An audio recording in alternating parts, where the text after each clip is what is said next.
මිනිස්සු දාලා ට්‍රේන් කරවන්න ඕනේ එක්ක මුංග මේ මොකද්ද වෙපන් එක කියලා කියන්නේ මොකද්ද මේකෙන් කරන්නේ මොකද්ද මේකෙන් වෙන්නේ කොහොමද මේ ගිනි අවිය පාවිච්චි කරන්න ඕනේ එහෙම නැත්නම් වෙන්නේ තවත් අහිංසකයෙක්ගේ ජීවිතයක් අහිමි වෙන එක මේවයි අම්මට සිරි මෙන්න මේ නිවුස් එක අහන්නකෝ මෙන්න මේ නිවුස් එක අහන්නකෝ වනාතවිල්ලුව කල්ලඩිය ප්‍රදේශයේ රජයේ ඉඩමක කජු ඇහිඳීම සඳහා අනවසරයෙන් ඇතුළු පිරිසකට එම ඉඩමේ මුරකරුවන් කළ වෙඩිතැබීමකින් එක් අයෙකු මිය ගොස් ඇති බව වනාතවිල්ලුව පොලිසිය පවසනවා. මෙලෙස මරණයට පත්ව ඇත්තේ 36 හැවිරිදි ප්‍රදීප් සුසන්ත නැමැති දෙදරුපියෙක්. දෙදරුපියෙක් මැරිලා මොකද්ද මේ වෙලා තියෙන්නේ? මේකේ කතා කරන්න ලොකු විස්තරයක් තියෙනවා. අපි මේක සවිස්තරාත්මකව කතා කරමු. ඉතින් දිගටම රැඳිලා ඉන්න ටෝක් විත් හේෂිතත් එක්ක ඉතින් ආයුබෝවන් කියලා පිළිගන්නවා ටෝක් විත් හේෂිත YouTube නාලිකාවට ගොඩක් කාලෙකින් තමයි වීඩියෝ එකක් දාන්නේ. ඉතින් කතා කරන්න දේවල් ගොඩක් තියෙනවා මේ ඉන්සිඩන්ට් එකේ දිගටම රැඳිලා ඉන්න ටෝක් විත් හේෂිතත් එක්ක.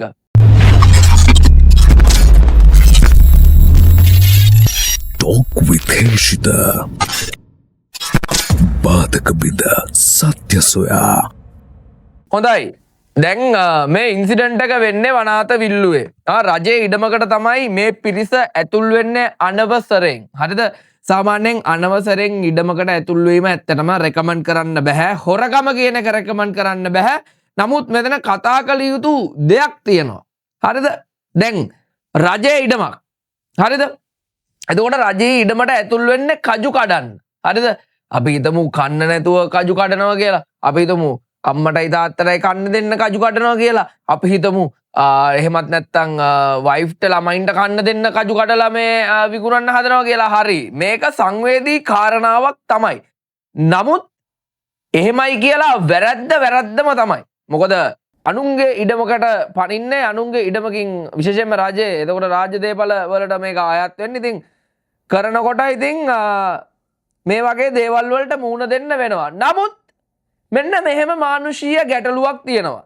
ඔයි වෙඩි තියපු එකාට. හරිද? දැන් ඔයි මොකා හරි මුරකාරයෙක් ඉන්නවනේ. උට මරන්න නැතුව වෙඩි තියන්න තිබ්බා. උට එක්ක කකුල් වලට වෙඩි තියන්න තිබ්බා. එහෙමත් නැත්නම් උඩට වෙඩි තියලා බය කරන්න තිබ්බා. එහෙමත් නැත්නම් ඕක ඉස්සෙල්ලා පටිගත කරගෙන ඒක ශ්‍රී ලංකා පොලිසියට ලබා දෙන්න තිබ්බා. මේකට කරන්න ඔප්ෂන්ස් තිබ්බා මේ වෙඩි තියන්න මොකටද ගියේ? ඇයි වෙඩි තිබ්බේ? කියන එක ගැන ලොකු ප්‍රශ්නයක් තියෙනවා. මොකද මනුස්සෙක්ක මරන්න ඇවිල්ලා ඔහු තුලත් වෙපන් එකක් තියෙන නැත්නම් ඒ වෙපන් අරගෙන කජුවත්තට පැනලා එතන ඉන්න සිකියුරිටි කාර්යයන්ට වෙඩි තියන්න ගියා නම් උන්ට පුළුවන් උන්ගේ තුවක්කුව පත්තු කරන්න. නමුත් නිරායුධ පුද්ගලයෙක්ට මේ විදියට වෙඩි තියනවා කියන එක මානුෂීය පැත්තෙන් ලොකු ප්‍රශ්නයක් තියෙනවා. මොකද තුවක්කුවක් ගිනි අවියක් අතට දීපු පළියට ගිනි අවිය භාවිතා කරන්න බෑ. නමුත් ඔහුට භාවිතා කරනවා නම් එයාට ඒකේ තිබ්බ ඒකේ අර මොකද කියන්නේ අර ඩිසිප්ලින් එකක් කියලා තියෙනවනේ. අහසට වෙඩි තියන්න තිබ්බ කොහොමත් බයේ දුවන එකනේ. නැත්නම් ඌට අල්ල ගන්න අවශ්‍යතාවයක් ඇති වුණා නම් කකුල් වලට පාද වලට වෙඩි තියන්න තිබ්බ. දන හිසෙන් පහලට වෙඩි තියන්න තිබ්බා. නමුත් මේ මට තියෙන ප්‍රශ්නේ මේ මැරෙන්නම වෙඩි තියන්නේ ඇයි මෙහෙම? හරිද? එතකොට ඒක පිළිබඳව ලොකු මානුෂික ගැටලුවක් තියෙනවා. ওই වගේ මිනිස්සුන්ගේ අතට ওই වගේ ගිනි අවියක් භාවිතා කරන්න දන්නේ නැති පුද්ගලයන්ගේ අතට ගිනි අවි දීම සම්බන්ධවත් ලොකු ගැටලුවක් තියෙනවා. මොකද සාමාන්‍යයෙන් ෆෝසස් වල ඉන්න කට්ටිය මේ වීඩියෝ එක දකින්නකොට ඔයාලා දන්නවා ඔයාලට ගිනි අවිය දෙනකොට ඔයාලට ලොකු ඕත් එකක් දෙනවා. ඇයි ගිනි අවිය පාවිච්චි කරන්නේ? මේ ගිනි අවිය පාවිච්චි කරන්නේ තමුන්ගේ මාතෘභූමිය ආරක්ෂා කිරීම සඳහා සහ මහ ජනතාව ආරක්ෂා කිරීම සඳහා සහ ව්‍යවස්ථාව ආරක්ෂා කිරීම සඳහා පමණයි.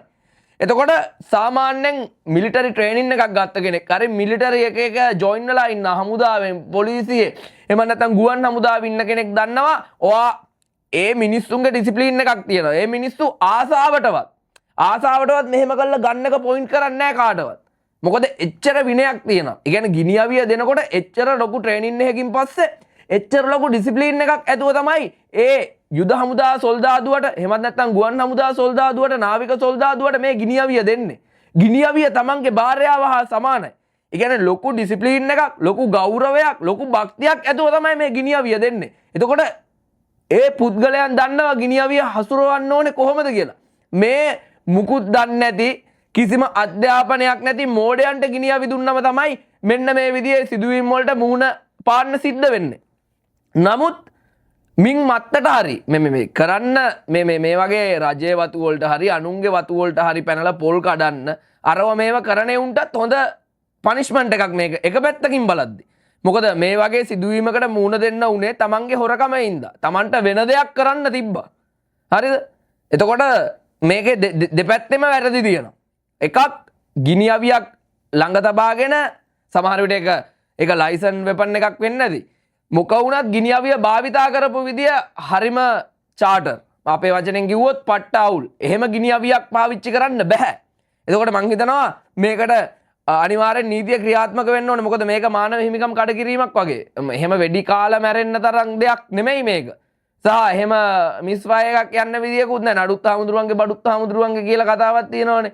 ඒ වයින් සමහර විට මේගොල්ල නීතිය රැහැෙන් ගැලවෙන්න ඉඩ තියෙනවා. නමුත් ඒක හරිම අමානුෂීයයි. ඉතින් අමානුෂීය විදියට මේ විදියට වෙපන් පාවිච්චි කරන උදවියට වෙපන් දීම පිළිබඳව මං හිතන්නේ පොඩ්ඩක් මීට වඩා සැලකිලිමත් වෙන්න ඕනේ. එහෙමත් නැත්නම් මේ වගේ මෝඩයන්ගේ අතර වෙපන්ස් දෙනවා නම් අපේ ශ්‍රී ලංකාව යුද්ධ හමුදාව ඉන්නවා රණවිරුවෝ හොඳ PD ඔෆිසර්ස්ලා ඉන්නවා වෙපන් ට්‍රේනර්ස්ලා ඉන්නවා ඉන්ස්ට්‍රක්ටර්ස්ලා ඉන්නවා මේ මිනිස්සු දාලා ට්‍රේන් කරවන්න ඕනේ එක්ක මුංග මේ මොකද්ද වෙපන් එක කියලා කියන්නේ මොකද්ද මේකෙන් කරන්නේ මොකද්ද මේකෙන් වෙන්නේ කොහොමද මේ ගිනි අවිය පාවිච්චි කරන්න ඕනේ යන වග මේ පුද්ගලයන්ට තේරුම් කරලා දෙන්න ඕනේ. එහෙම නැත්නම් වෙන්නේ තවත් අහිංසකයෙක්ගේ ජීවිතයක් අහිමි වෙන එක. මෙහෙමයි විශේෂයෙන්ම කියන්නේ මේ වීඩියෝ එකේ පරමාර්ථය කිසිම විදියකින් හොරෙක් දිරිගැන්වීමක් නෙවෙයි. මොකද හොරකම් කරනවා නම් ඔන්න හොඳ පාඩම. කාගෙන් හොරකම් කරත් බඩගින්නට හොරකම් කරත් මම හොරකම් කරත් වැරද්ද නම් වැරද්ද. එතකොට ඒ වැරද්ද තමයි.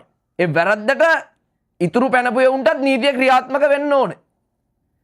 නමුත් මේ ගිනි අවිය පාවිච්චි කරපු මේ තිරිසනාටත් අනිවාර්යෙන් නීතිය ක්‍රියාත්මක වෙන්න ඕනේ. ඉතින් මේක තමයි විස්තරේ. දිගටම රැඳිලා ඉන්න ටෝක් විත් හේෂිතත් එක්ක ඉතින් දිගටම වීඩියෝ ඔබ වෙනුවෙන් රැගෙන ඒමට බලාපොරොත්තු වෙනවා. ඉතින් විශේෂයෙන්ම සමාජ අසාධාරණයක් දැක්කොත් යම් කිසි දෙයක් දැක්කොත් සමාජයේ යට ගැහෙන දෙයක් දැක්කොත් මම අනිවාර්යෙන් ඒ වෙනුවෙන් පෙනී ඉඳලා ඒ වෙනුවෙන් කටයුතු කරනවා. ඉතින් ආදරේ හැමෝටම මෙතුවක් කාලයක් මාත් එක්ක ඉඳි දෙක නැවතත් මේ සිටිස් එක පටන් ගත්තා. ඒකත් මතක් කරන ගමන් අදට වැඩසටහන අවසන් කරනවා. ඔබට සුබ දවසක්.